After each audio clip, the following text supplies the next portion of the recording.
Buenas tardes a los asistentes de Europa y buenas noches a los asistentes de Europa y buenas tardes a los asistentes de América y bienvenidos al 9º webinar de la Sociedad Española de Inflamación Ocular.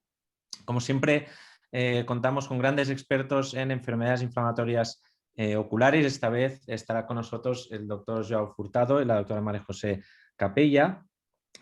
Os recordamos un poquito la logística, la dinámica del webinar.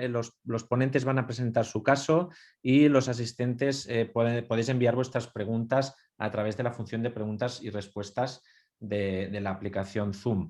Al final del caso, pues las preguntas que hayáis hecho las voy a trasladar a los ponentes y será una breve discusión.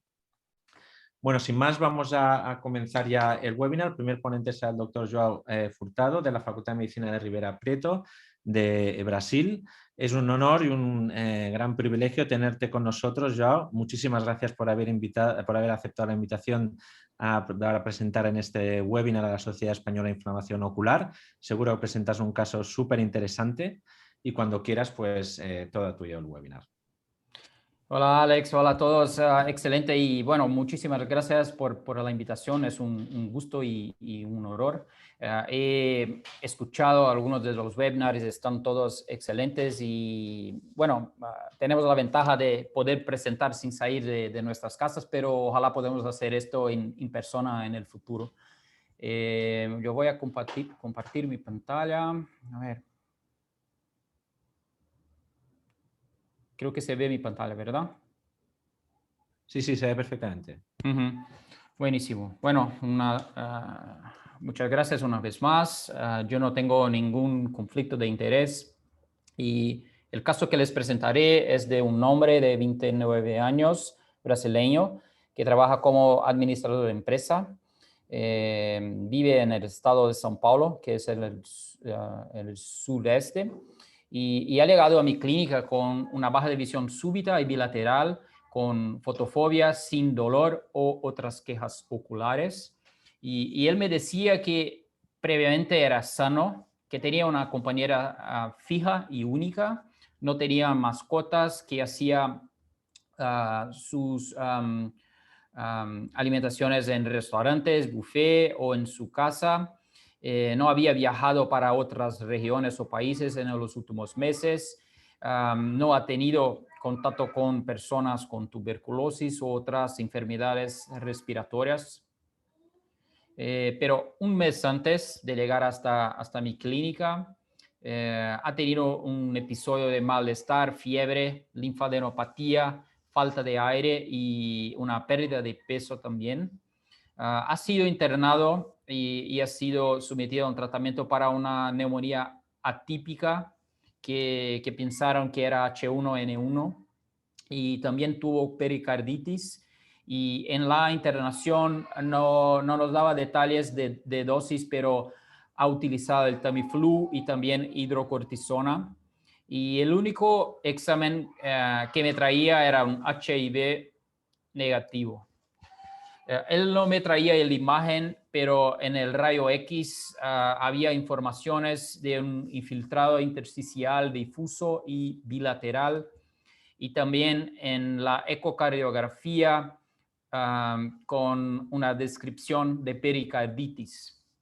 Y 15 días después de salir del hospital, el episodio de baja visión en ambos ojos, y todavía no había mejorado de su salud general. Seguía débil, con una baja de peso, y etcétera. Y ha llegado a la clínica antes, una clínica de una compañera de su ciudad, con estas imágenes, con una retinitis bilateral, más centrada en el ojo izquierdo, pero también en el polo posterior del ojo derecho, con la agudeza visual 20-100 o 0.2, y en el ojo izquierdo una agudeza visual más baja, de cuenta de dedos a 1 metro.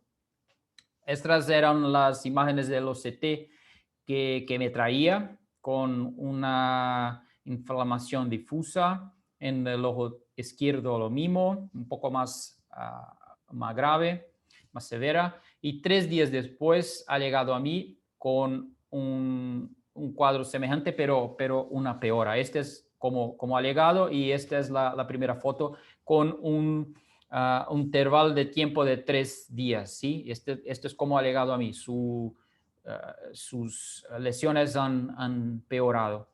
En este momento todavía sin tratamiento. También con el OCT, con una peora que se ve muy nítida en los dos ojos. Hicimos la angiofluoresceinografía y bueno, lo más importante aquí es mostrar que había múltiples lesiones. En el ojo izquierdo lo mismo, esta cae en la mácula, pero también había lesiones activas periféricas.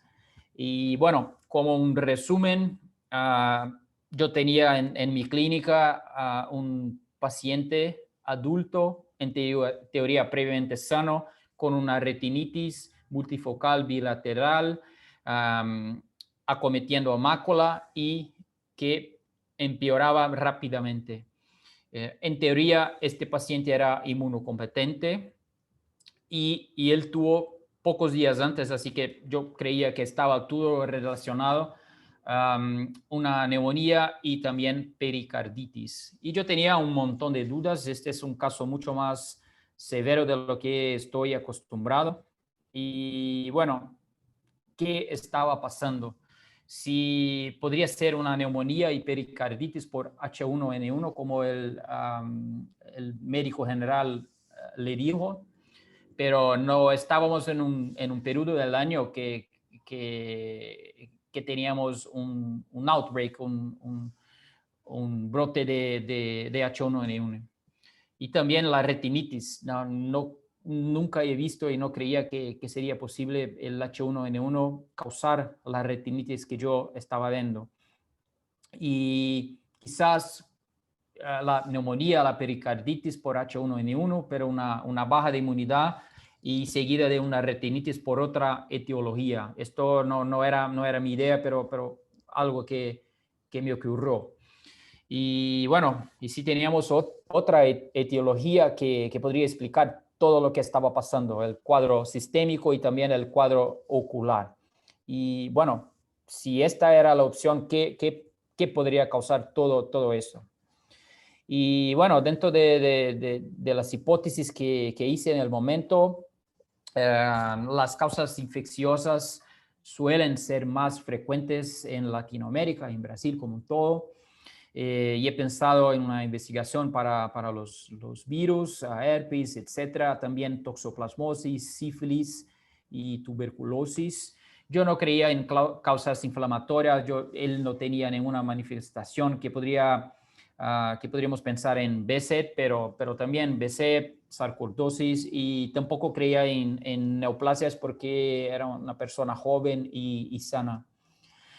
Bueno, yo lo que hice es, he pedido serología para las patologías infecciosas que he mencionado, exámenes generales, y he empezado el tratamiento para lo que es la causa más frecuente de uveitis en Brasil, pero seguía con muchas dudas. Y yo le dije que él vivía en otra ciudad y yo le dije que, mira, cuando regreses, que vengas preparado para una internación, porque si tú no mejoras y si no tenemos los datos de los exámenes, vamos a internarte y para ver qué va a pasar.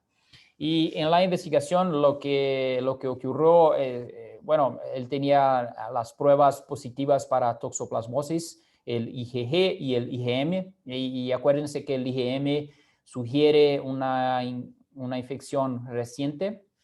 Él seguía con el HIV negativo, con pruebas generales altas, el CPK muy alto y demás serologías negativas.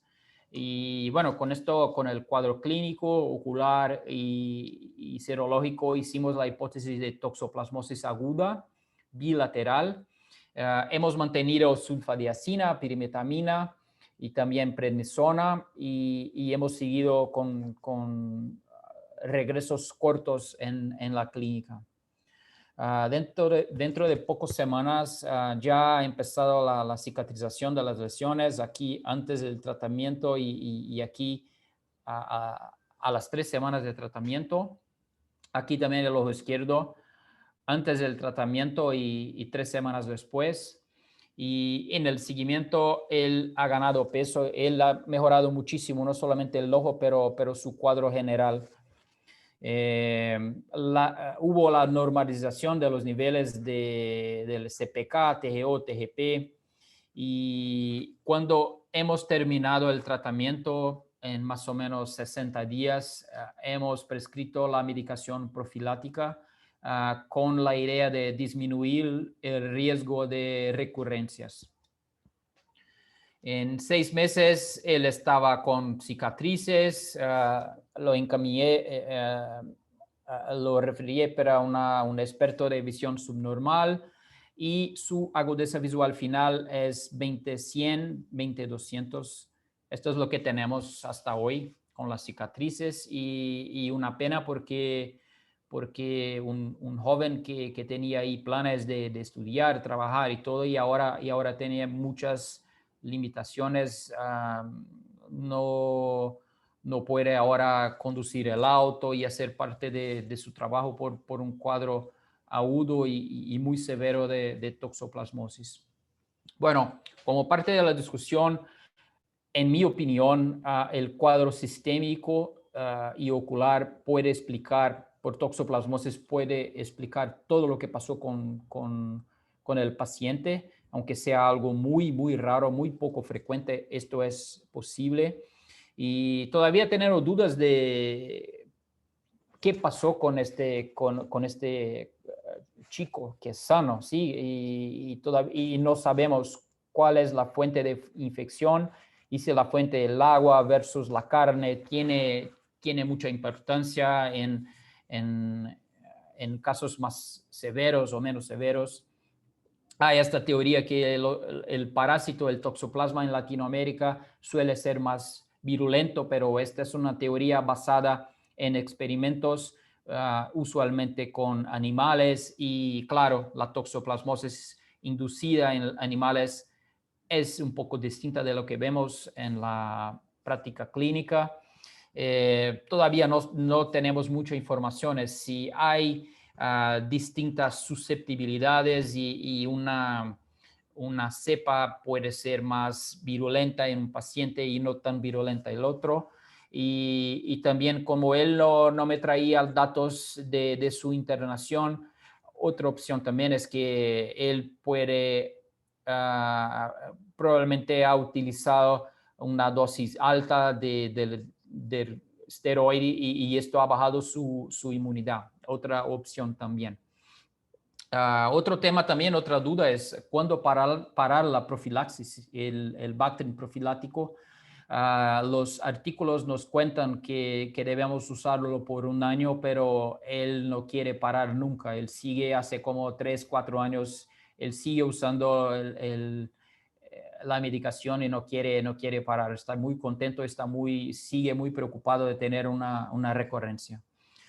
Solamente para ilustrar lo que mencioné, hace algunos meses hemos publicado una serie de casos con 260 casos y tenemos más o menos en 1 en cada 4 ojos que tienen una agudeza visual final muy baja en casos ambulatoriales de una clínica terciaria con una serie de muchos casos de toxoplasmosis, así que la idea es que los casos suelen ser más graves de lo que ustedes ven en Europa y los casos que tienen un resultado, un peor pronóstico visual en nuestro estudio fueron los que tenían, claro, complicaciones y él no tenía, pero él sí tenía un caso de toxoplasmosis atípica, sí, bilateral, multifocal y también, claro, la localización, la mácula, por supuesto, baja las posibilidades de tener una buena recuperación de la visión. Así que este era mi caso y con gusto estoy aquí para contestar cualquier pregunta que ustedes tengan. Muchas gracias una vez más. Muchas gracias, Joao, por este caso súper interesante, realmente.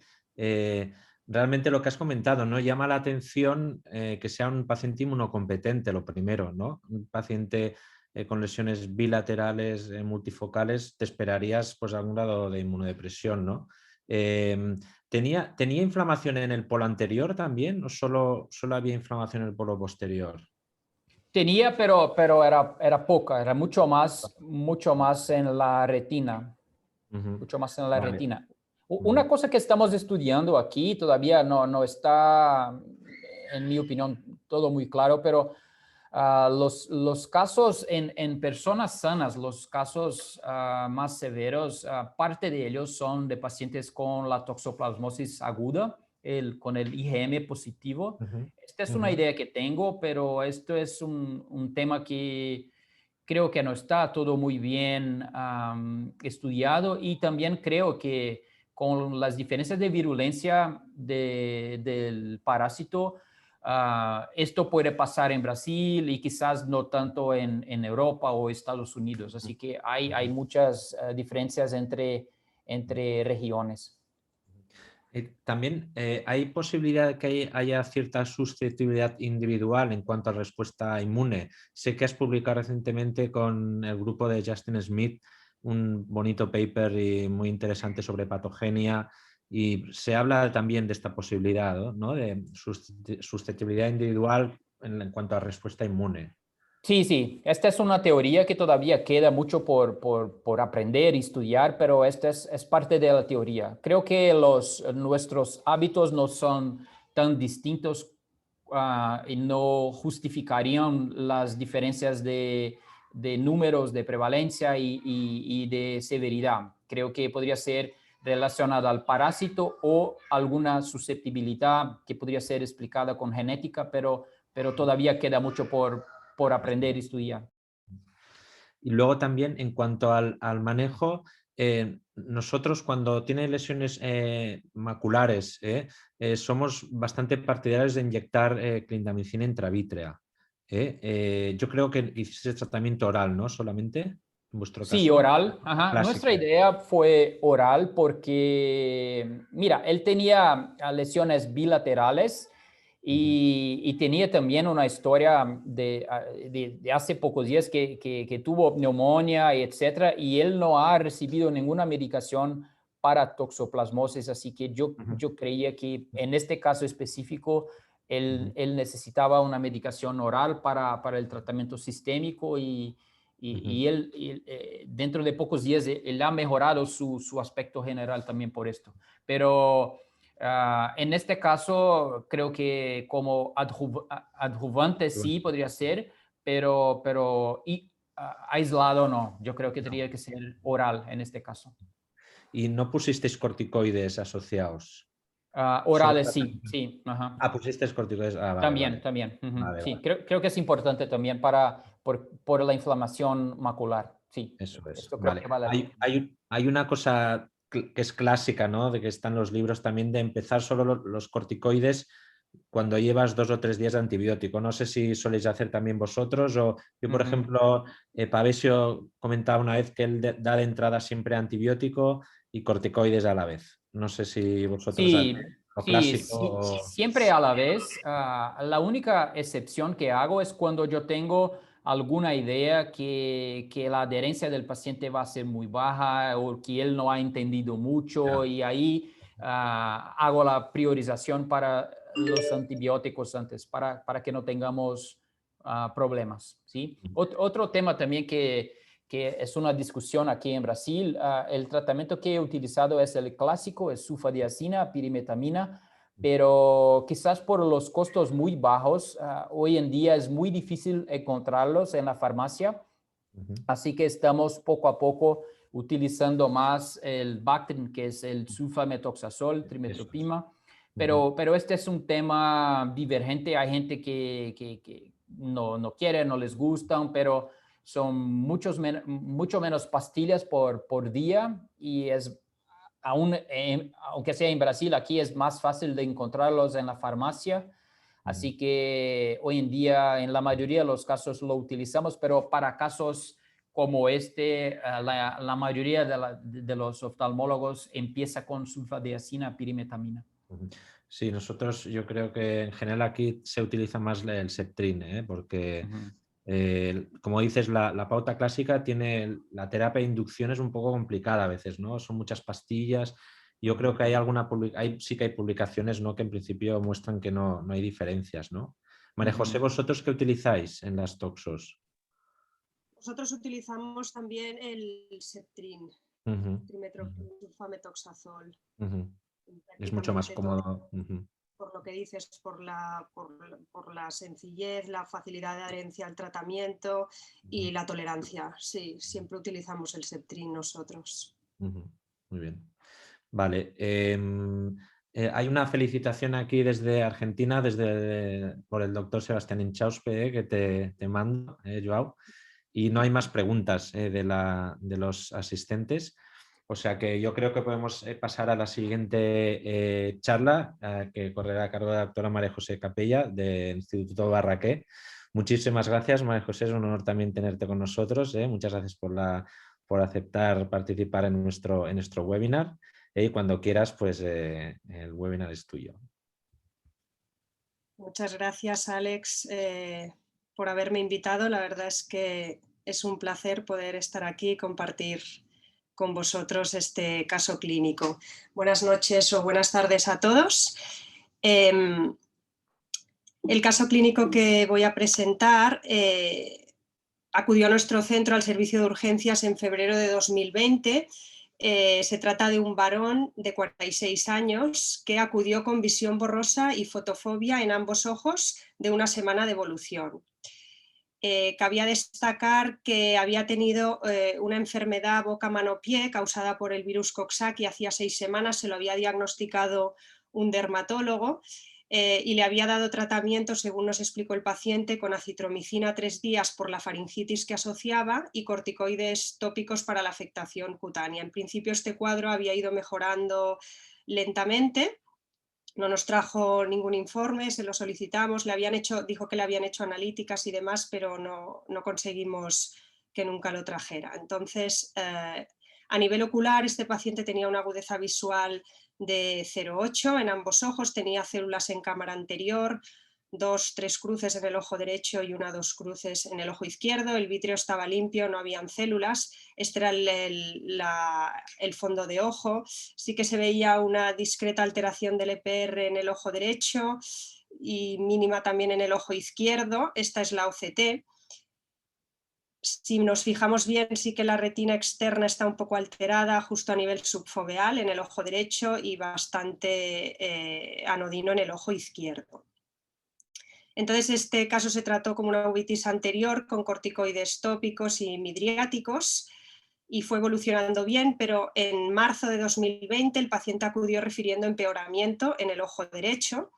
Tenía precipitados queráticos finos en el endotelio, la celularidad en cámara anterior había mejorado mucho, tenía células más menos. Pero al explorar el fondo de ojo, esto es lo que vimos. Si os fijáis en el ojo derecho se ve esta lesión como con una forma un poco extraña, como digitiforme, partiendo desde la fovea hacia la arcada temporal superior y sobrepasándola. Y en el ojo izquierdo, aunque menos evidente, sí que se intuyen algunas lesiones también de este tipo en la zona temporal a la fovea.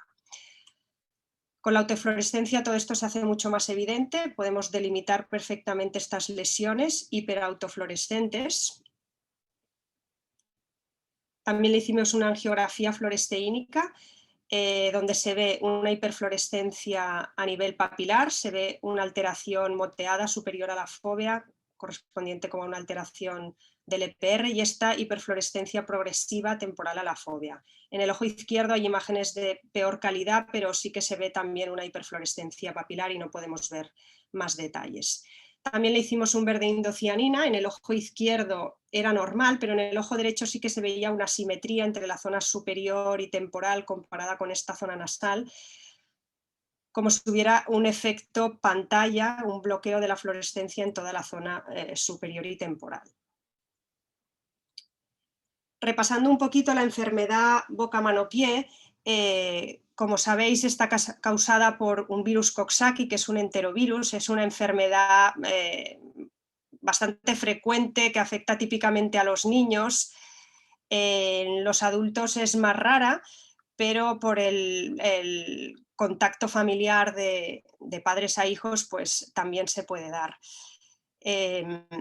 Cursa típicamente con fiebre y una erupción maculopapular o vesicular en las palmas de las manos y en las plantas de los pies y también en la mucosa bucal. Es una enfermedad benigna que suele ser autolimitada y resolverse espontáneamente, en general sin mayores problemas. Sí que es verdad que puede dar algunas complicaciones a nivel sistémico, aunque es raro, y también a nivel ocular.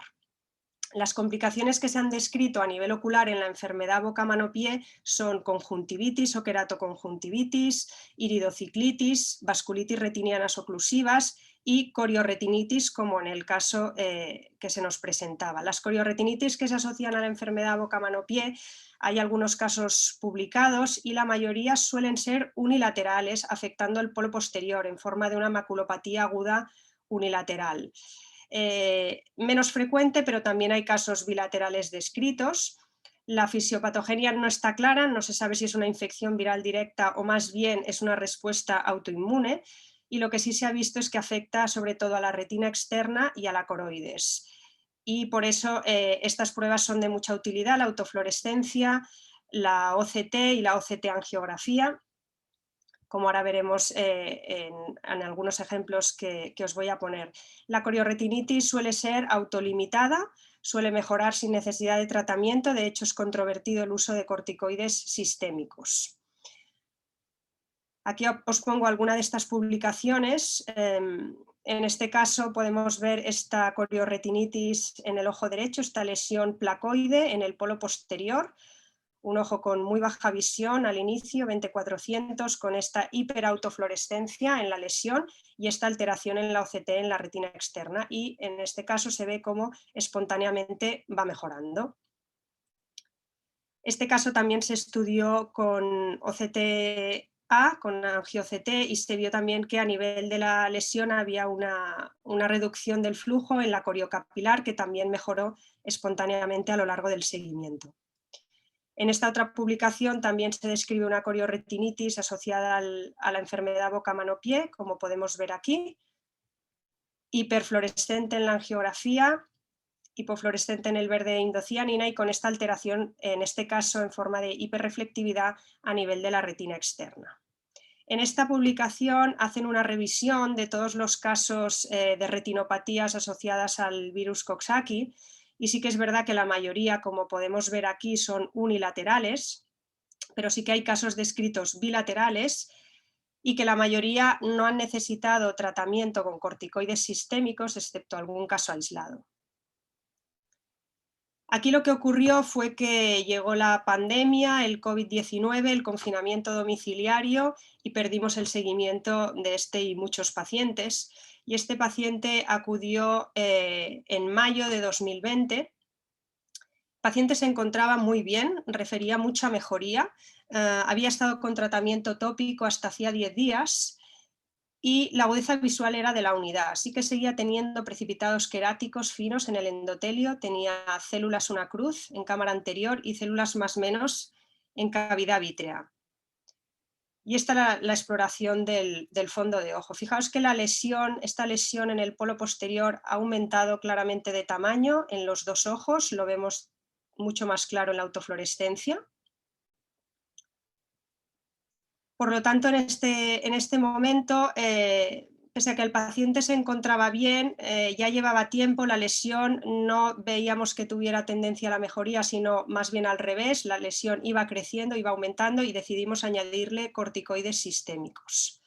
Pero ¿qué pasó? El paciente vino en junio de 2020 refiriendo visión más borrosa en los dos ojos, la agudeza visual era de 0,5 y de 0,8, seguían habiendo precipitados queráticos, más células en cámara anterior, células dos cruces y células más menos en cavidad vítrea con este fondo de ojo. Vemos esta lesión cada vez de mayor tamaño, vemos que empieza a haber afectación en la zona nasal a la papila y que el ojo izquierdo también se ha ido extendiendo hacia esta zona más nasal inferior. La OCT en este momento sí que claramente muestra una alteración en toda la retina externa, en los dos ojos. Fijaos si comparamos con la OCT de febrero de 2020 con la de junio, donde aquí estaban respetadas las capas de la retina externa, los elipsoides. Aquí hay una desestructuración completa, no podemos identificar ninguna de estas capas. Y vemos la progresión en la autofluorescencia, que es muy útil en estos casos. Se ve claramente cómo ha ido empeorando, ha ido aumentando el tamaño de la lesión. Por lo tanto, llegados a este punto, el caso no va bien. Cuando vemos que un caso no está respondiendo al tratamiento, le hemos dado corticoides y ha empeorado. Yo creo que en estos casos hay que replantearse todo y un poco volver al inicio, volver a empezar de cero y evaluar el caso desde el principio. Entonces, rehicimos de nuevo una anamnesis muy completa y efectivamente el paciente pues explicaba un rash palmoplantar descamativo con esa faringitis que asoció y que el dermatólogo diagnosticó de enfermedad boca-mano-pie. Como digo, no conseguimos que nos trajera los informes y las analíticas que le había hecho, pero era un paciente homosexual que había tenido varias parejas de riesgo, no recordaba ninguna lesión genital, sí que había tenido un episodio de uretritis dolorosa hacía unos años que había tratado con un comprimido que no recordaba exactamente qué era. Por lo tanto, lo que hicimos fue un estudio sistémico completo a este paciente y, como muchos de vosotros estaréis pensando, pues sobre todo pidiendo una serología luética. Cuando el paciente nos trajo el resultado, que tardó unos días en traérnoslo, este fue el aspecto del fondo de ojo. Fijaos que son lesiones de gran tamaño y autofluorescentes. Y efectivamente salió la serología luética positiva, anticuerpos antitreponema positivos, RPR positivo, el HIV fue negativo, el resto del estudio sistémico fue normal. Se le realizó una punción lumbar, donde se objetivó una pleocitosis a expensas de células mononucleares, y también la serología en el líquido cefalorraquídeo fue positiva, VDRL positivo y anticuerpos antitreponema positivos. La resonancia magnética cerebral fue normal. Por lo tanto, estamos ante un secundarismo luético con una afectación cutánea, el rash palmoplantar, una afectación también a nivel del sistema nervioso central, una neurolues, y a nivel ocular también una afectación en forma de corioretinitis placoide posterior aguda sifilítica bilateral.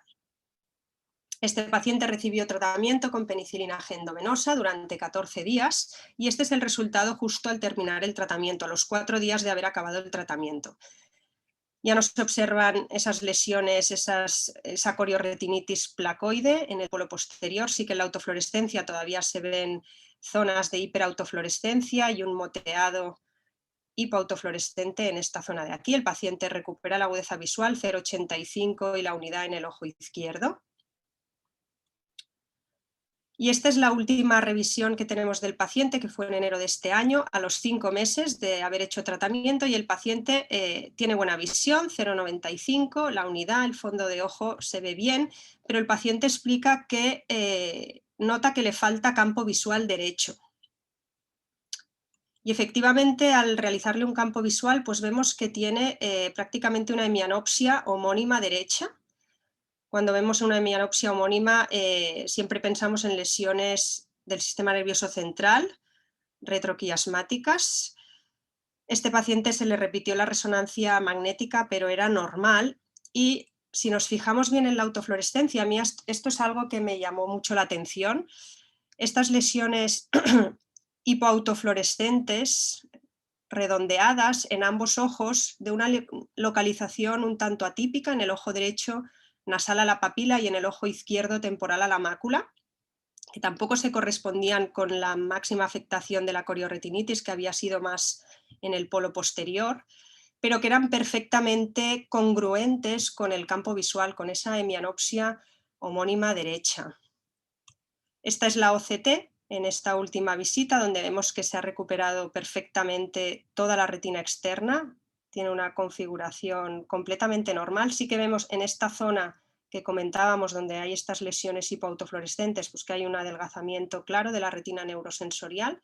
En el ojo derecho no tengo el corte de la OCT que pasa por aquí, pero probablemente veríamos una imagen muy similar. Aquí tenemos la evolución de nuevo de la autofluorescencia y el resultado tras la curación con penicilina. Simplemente hablar un poco sobre la uveitis posterior sifilítica, remarcar que hay ciertos patrones que son muy característicos de la sífilis, que son no patognomónicos pero muy específicos y que nos han de hacer pensar en ella y que creo que vale la pena recordar. Y uno de ellos es como en este caso, la corioretinitis placoide posterior aguda, que en general suele tener una forma redondeada o ovalada, en este caso era una forma un poco más abigarrada, y que hay una afectación de la retina externa y de la coroides, se ve en la OCT, a veces se pueden ver como estas excrescencias nodulares por encima del EPR, se puede ver también fluido subretiniano y que típicamente también es hiperautofluorescente. Otro patrón es la retinocoroiditis sifilítica confluente. Este es otro caso que tuvimos donde se ve toda esta retinitis que es, a diferencia de la retinitis necrotizante por toxoplasma o por virus del grupo herpes, que son mucho más opacas, más blancas, esta es más traslúcida, como en vidrio esmerilado, y es muy típica también de la sífilis. Suele asociar vasculitis, en este caso tenía una arteriolitis oclusiva, y también puede asociar los típicos depósitos inflamatorios prerretinianos, que también son muy característicos de la sífilis. Aquí vemos otra imagen, también con esta retinitis y depósitos prerretinianos, como podemos ver aquí en la OCT. Y finalmente esto está descrito más recientemente, en este año, las lesiones retinianas miliares. Esta es la publicación. A la exploración pueden parecer muy similar a los depósitos inflamatorios prerretinianos, pero fijaos que en la OCT son lesiones claramente intrarretinianas y se ha visto que también es un signo bastante característico de la uveitis posterior sifilítica. Y finalmente, esta publicación del doctor Fonollosa del 2016, que también es muy interesante, donde se llega a la conclusión que al diagnóstico de la uveitis la mayoría, un 76%, no presentaron manifestaciones extraoculares y que si las tenían, la manifestación sistémica más frecuente era el rash palmoplantar. Por lo tanto, es otro tema a tener muy en cuenta. Así que ya para acabar, como conclusiones, un poco como aprendizajes que nos podemos llevar de este caso clínico, es que, como todos sabemos, la sífilis es una enfermedad curable con antibiótico, por lo tanto su reconocimiento es prioritario. Un retraso diagnóstico nos lleva a un peor pronóstico funcional. Por tanto, conocer estos patrones tan típicos de la sífilis es importante. La utilidad de la autofluorescencia también es muy remarcable, como hemos visto. A veces hay lesiones que en la exploración son sutiles, que pueden pasar desapercibidas, pero con una imagen de autofluorescencia se ponen mucho más de manifiesto. Y el error en este caso pues fue no poner en duda el diagnóstico inicial, guiarnos por el tema de la enfermedad boca-mano-pie. Yo creo que a veces pues hay que replantearse bien los casos, rehacer bien la anamnesis, ampliar el estudio sistémico y sobre todo replantearlo desde cero si hay una mala evolución o una mala respuesta al tratamiento. Ojo también con los corticoides sistémicos, estar siempre seguros de que hemos descartado las causas infecciosas. Y finalmente este tema de la hemianopsia homónima, que bueno, lo podemos comentar, a mí me llamó bastante la atención estas lesiones con esta disposición un tanto atípica, que no sé si habréis tenido casos similares. Y nada más, esto es todo. Muchas gracias. Muchísimas gracias, María José. Enhorabuena por el caso, me ha encantado, fantástico. Realmente un caso complicado, un poquito por lo que has comentado, ¿no? Porque claro, viene un caso ya, te viene diagnosticado entre comillas, Coxsackie.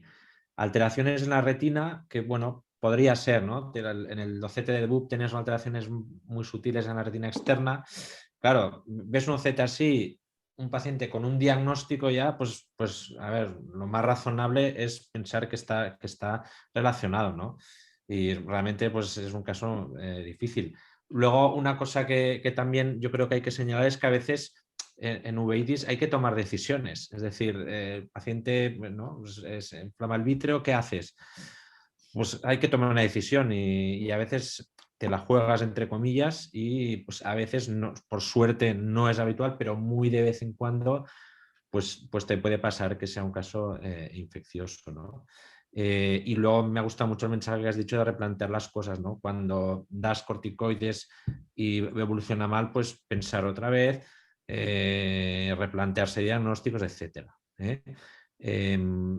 Tengo un comentario del doctor Inchauspe también de Argentina. Felicitaciones, es muy bueno mostrar este tipo de casos para no desestimar nunca la sífilis. La sífilis, yo creo que esto hay que recordarse mucho a los residentes que está ahí siempre.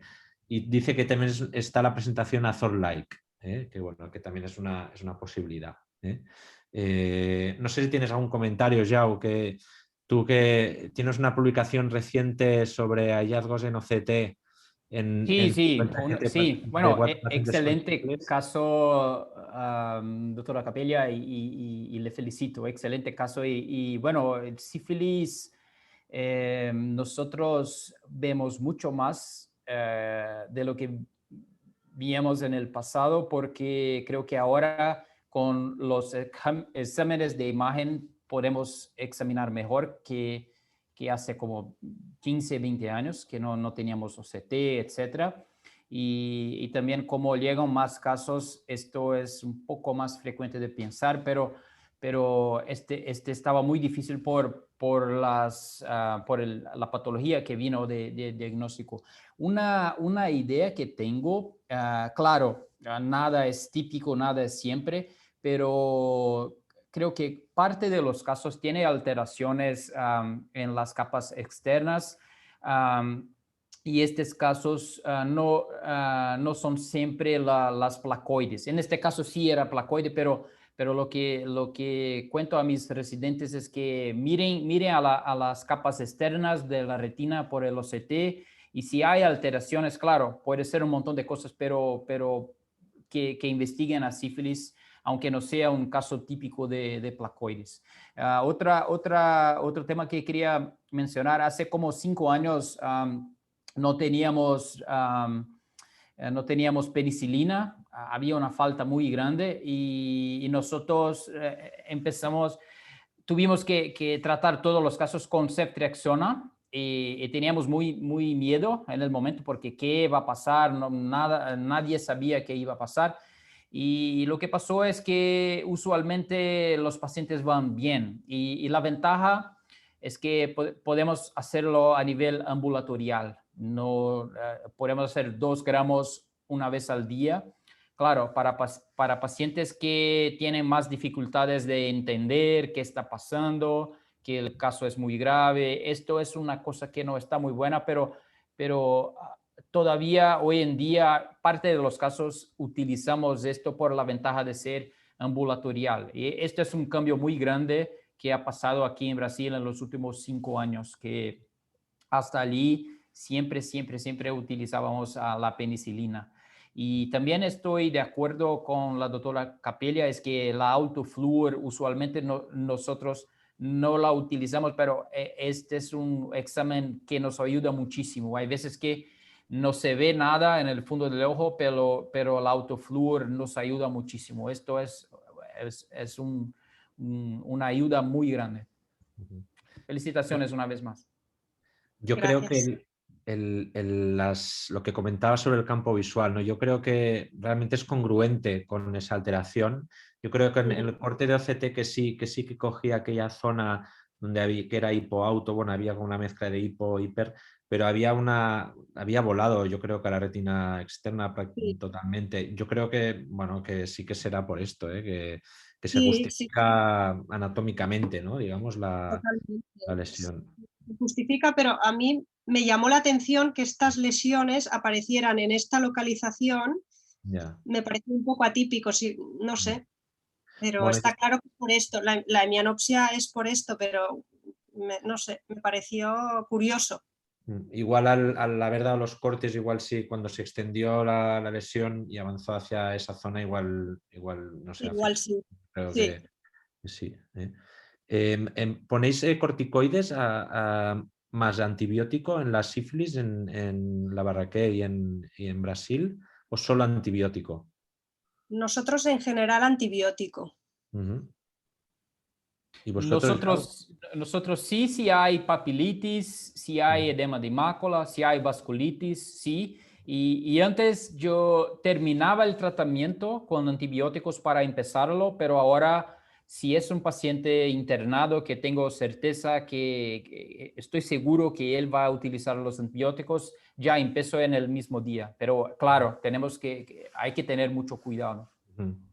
Sí, nosotros también normalmente empezamos concomitantemente con corticoides. Y la otra cosa también es el tema de la punción lumbar, ¿no? Que en principio estamos obligados, ¿no?, a descartar neurosífilis, aunque algunos compañeros de infecciosas, como el tratamiento para ellos de sífilis ocular es penicilina intravenosa, algunos incluso plantean a veces que no hace falta hacer la punción lumbar. No sé si en vosotros sistemáticamente hacéis punción lumbar a todos los pacientes. Nosotros no. En los casos de HIV sí, en casos con manifestaciones neurológicas también, pero usualmente no. Yo qué sé, como algo como 30, 40%, sí. ¿Vosotros, María José? Nosotros en general sí, pero es verdad lo que dices, que al final el tratamiento va a ser el mismo. Eso es. No sé hasta qué punto tiene sentido. Muy bien. Bueno, la verdad es que la sífilis, lo que comentamos antes, que siempre tenerla en mente. Es verdad que es la gran simuladora, pero sí que hay cuadros que, ¿no?, la placoide, la pseudoplacoide, los precipitados estos preretinianos, que esto tiene que hacer pensar enseguida. Y vamos diagnosticando, de vez en cuando vamos diagnosticando, y siguen habiendo, sí. Muy bien, pues no hay más, yo creo que no hay más comentarios. Muchísimas gracias a los dos por estos fantásticos casos. Ha sido una gozada. Y nada más, esperamos veros pronto, si puede ser físicamente, pues mejor. Y si no, pues continuaremos online. Muchas gracias a todos. Hasta la próxima. Gracias. Muchas gracias. Gracias. Hasta luego.